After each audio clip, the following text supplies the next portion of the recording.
Hello and welcome to Zilog and Moto, the channel where it seems like on a weekly basis I have to admit to mistakes that I made the previous week and then throw in a video game review before repeating the process all over again.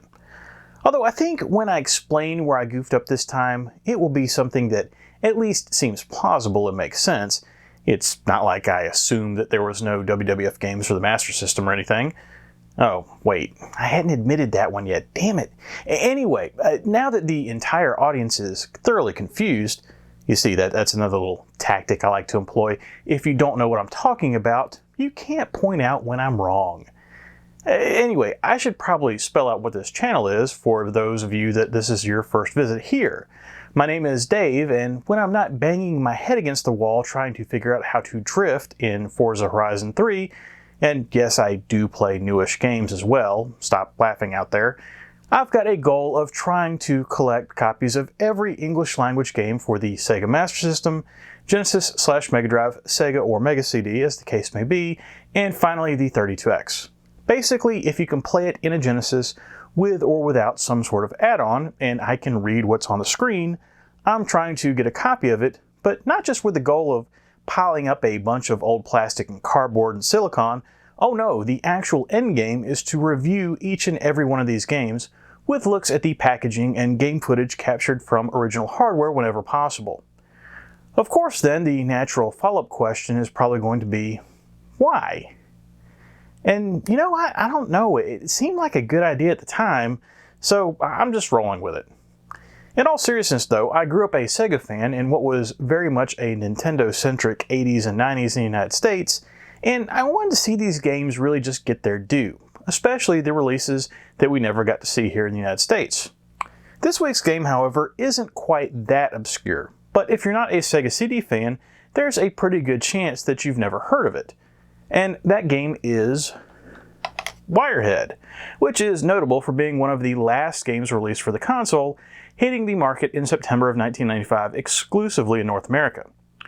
As far as the introduction to this video goes, I made reference to making a mistake, so what had happened was, in last week's review of WWF Royal Rumble, I gave a hint to what the next game I was going to review was at the end of the video, like I normally do.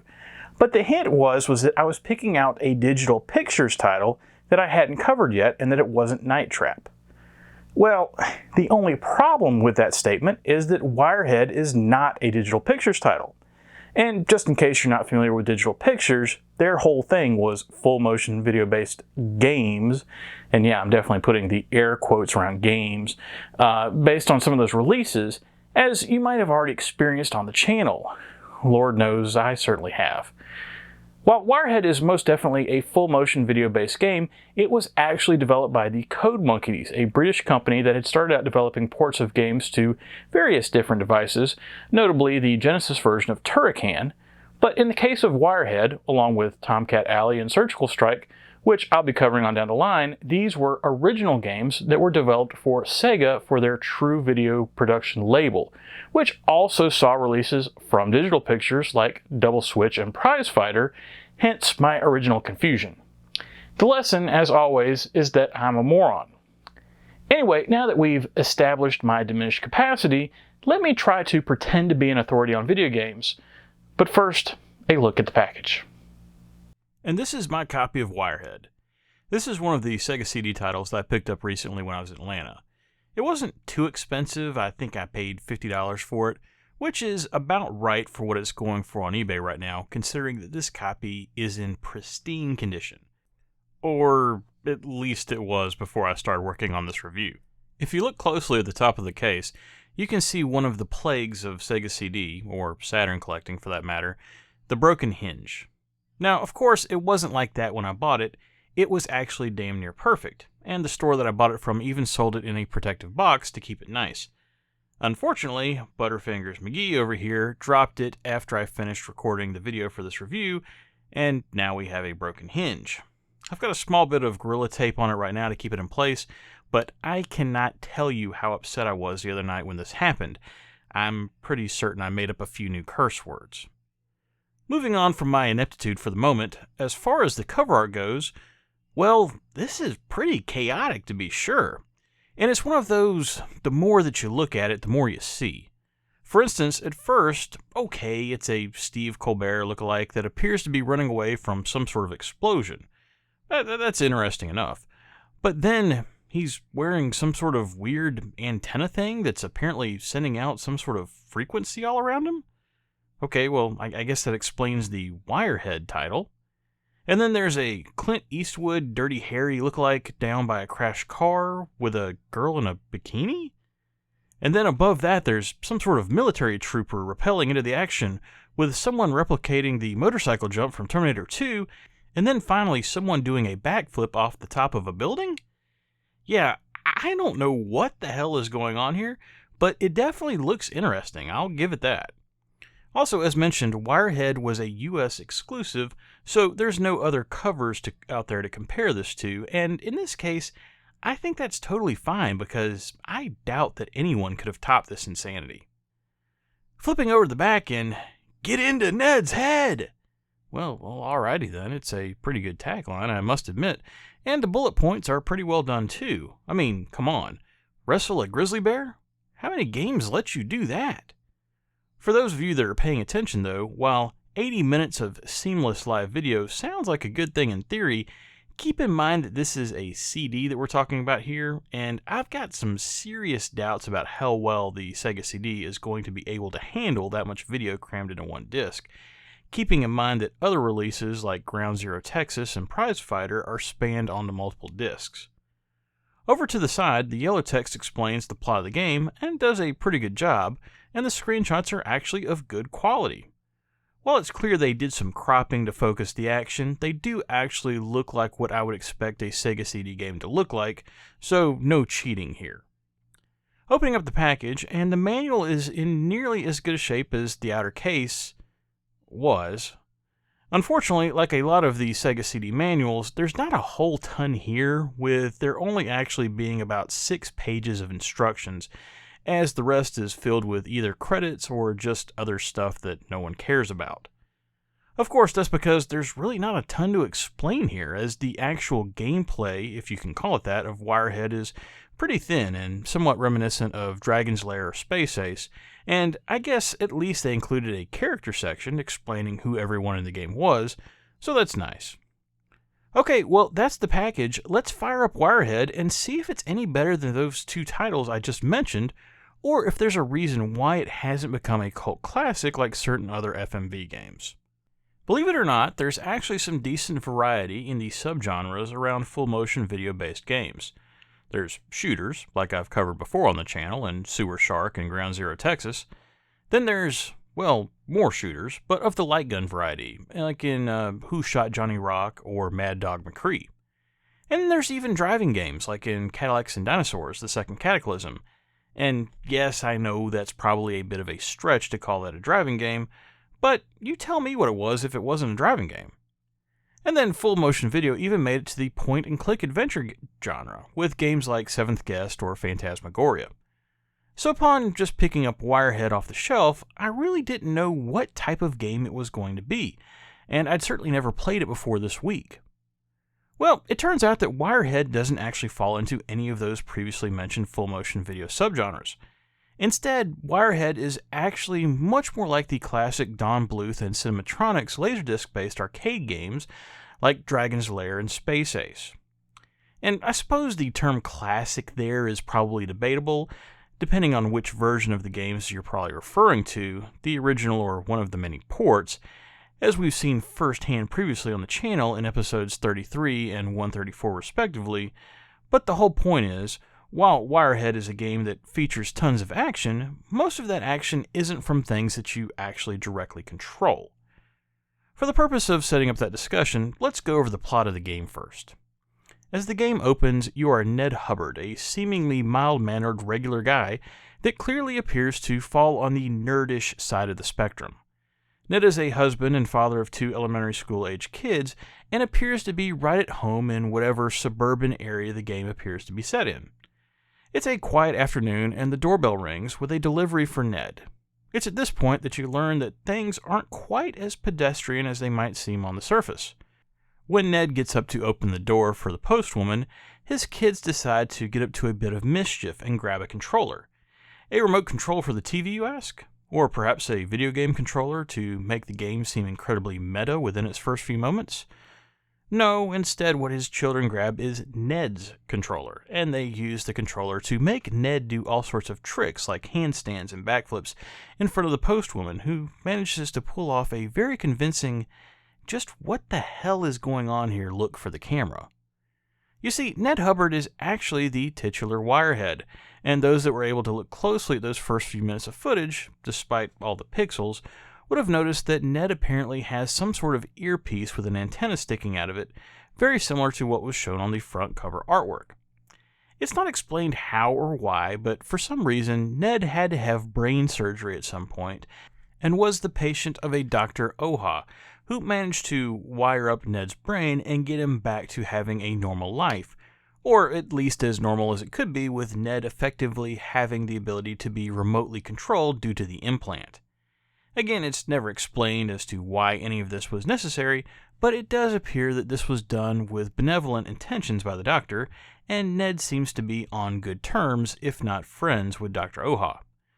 Well, even though apparently Dr. Oha had good intentions with Ned's implant, the capabilities of having people implanted with devices that make them be able to be remote controlled have attracted unwanted attention from nefarious types, and this is where the action of Wirehead picks up.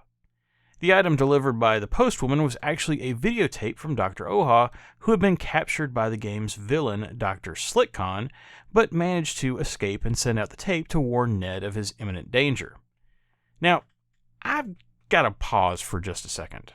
Dr. Slickcon? Really? I mean, sure, it's definitely an original name. I can all but guarantee there has never been anyone else, fictional or otherwise, named Dr. Slickcon. But Slickcon? Was Dr. Stabby Bad Guy already taken?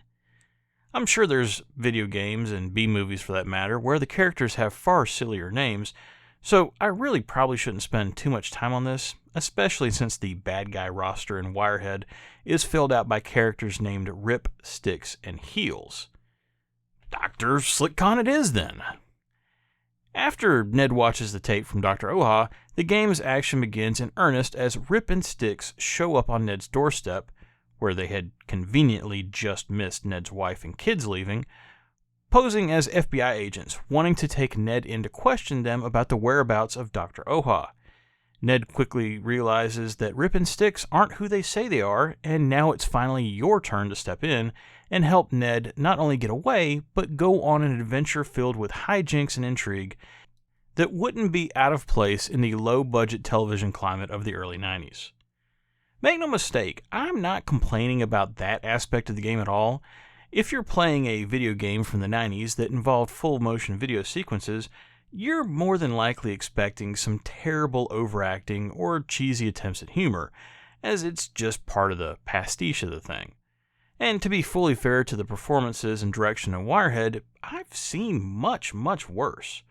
Most of the main actors and actresses in Wirehead actually had extensive careers in Hollywood, some up to this day. And fun fact, John Fujioka, aka Dr. Oja, had a part in the original Mortal Kombat, which came out the same year as Wirehead. In fact, when watching the various video sequences combined with the background music, Wirehead felt like it wouldn't have been out of place amongst other early 90s action television shows, and if you were to see it amongst other shows from that era aimed squarely at syndication, it honestly wouldn't be that far off. I don't want to go too much further into the details of what actually goes on in Wirehead, as to spoil as little as possible, besides what you're seeing on the screen right now, of course, but to say that Wirehead would be classified as a madcap adventure is 100% accurate. However, it's not what I necessarily would call even. A little over halfway through the game, things get a little more serious. Ned, who was clearly portrayed as nerdy earlier in the game, starts to appear much more confident, and his appearance changes as well, with slicked back hair and clearly not having any issues maneuvering around without his glasses. I don't really have a problem with this, and it's not like the game gets super serious, but the shift is definitely noticeable, and it's not like the game completely loses its sense of humor. I've spent a lot of time going over the content of the game, but how do you actually play it? I made mention earlier of Dragon's Lair and Space Ace, and while Wirehead plays similar to those games, it's not exactly the same. In those Laserdisc-based games, you're presented with a scene, and as the scene plays, you need to either push in a certain direction on the joystick or hit an action button at a specific time, with sometimes there being a hint on the screen as what direction to go in, and if the wrong choice is made, or if the timing of the press is off, it will result in a death, and you'll have to attempt to replay the scene. Instead of those interactive scenes, Wirehead uses a branching path setup, where you watch a scene play out, and then at some point during that scene, you'll be prompted with either 3 directions, 4 directions, or the A and B buttons for combat options. When those prompts come up on the screen, you need to quickly decide which button to press to determine the next scene that's played. Sometimes there's multiple correct choices that can be made, and other times there is only one correct option to avoid losing health, or battery power as it's referred to in the game. Each battery has 3 charges, and Wirehead has 3 batteries available for use, so the easiest way to think about it is that you have 3 continues with 3 lives in each continue. For the most part, I love how Wirehead plays, especially when compared to those aforementioned Laserdisc ports. The Sega CD port of Space Ace, and to a lesser extent Dragon's Lair, was plagued with control issues, to where you only had a fraction of a second to respond to what was going on screen, or else it was game over, which really ruined the fun of those titles. Wirehead, on the other hand, is much more forgiving about control inputs, which keeps things from getting frustrating where you might have to replay a scene even though you hit the correct button. Some of the sequences do require a slightly quicker response, but those are few and far between, and even then they're easily dealt with when you know that they're coming. I think my only issue with Wirehead is its length, with how its life continue system is set up. To be clear, the actual length of the game is great, and probably at least double the length of those aforementioned Laserdisc titles, with multiple options as well, which can provide a shorter or longer game experience depending on how you choose to go through the game. The problem is how the game handles hard and soft checkpoints, and by that, a soft checkpoint is where you continue from where you die, versus a hard checkpoint being where you continue from when you use a continue. Early on, as you're going through the game, this isn't that big a deal, but as you get further into the game, the more scenes that you have to play through multiple times, the longer it's going to take you to get back to where you were to try again. To counteract that, it would have been nice for you to only have to play through a few scenes per checkpoint when you die, but instead, wrong choices can require you to play through multiple minutes of footage just to get back to where you were. Without spoiling too much, later on in the game, part of the game is making your way through a large ship without alerting security, and to successfully complete that run, you have to make about 15 correct choices, and one wrong move puts you all the way back to the beginning of the ship.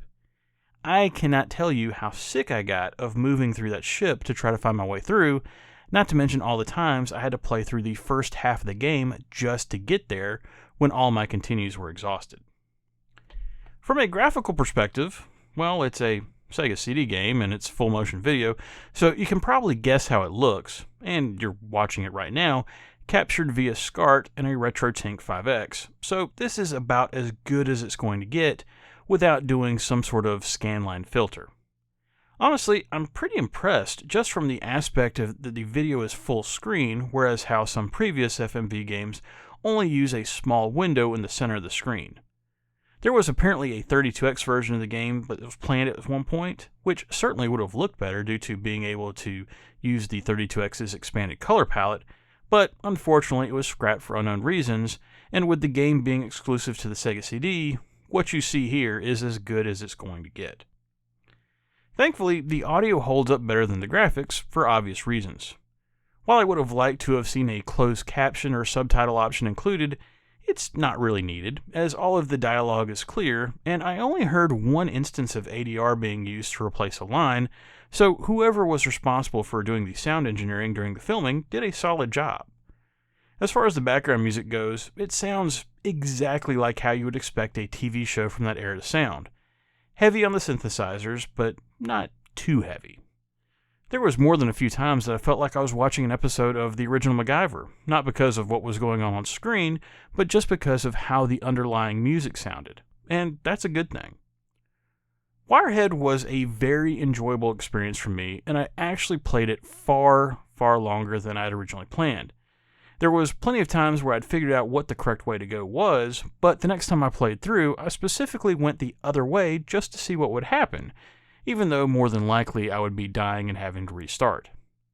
By the time I put the game down, I had about 95% of the game memorized without cheating, and I'm sure if I'd had enough time, I could have figured out that last 5% on my own, but that's where you get into that problem of having to play for 30 minutes just to get back to where you were to try again that I was referring to earlier.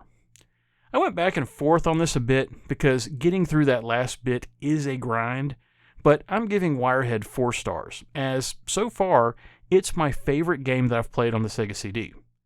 Unless you just hate FMV games, I'd recommend that this be in everyone's Sega CD library, and definitely bestow upon it the title of Hidden Gem. Okay, and that was Wirehead.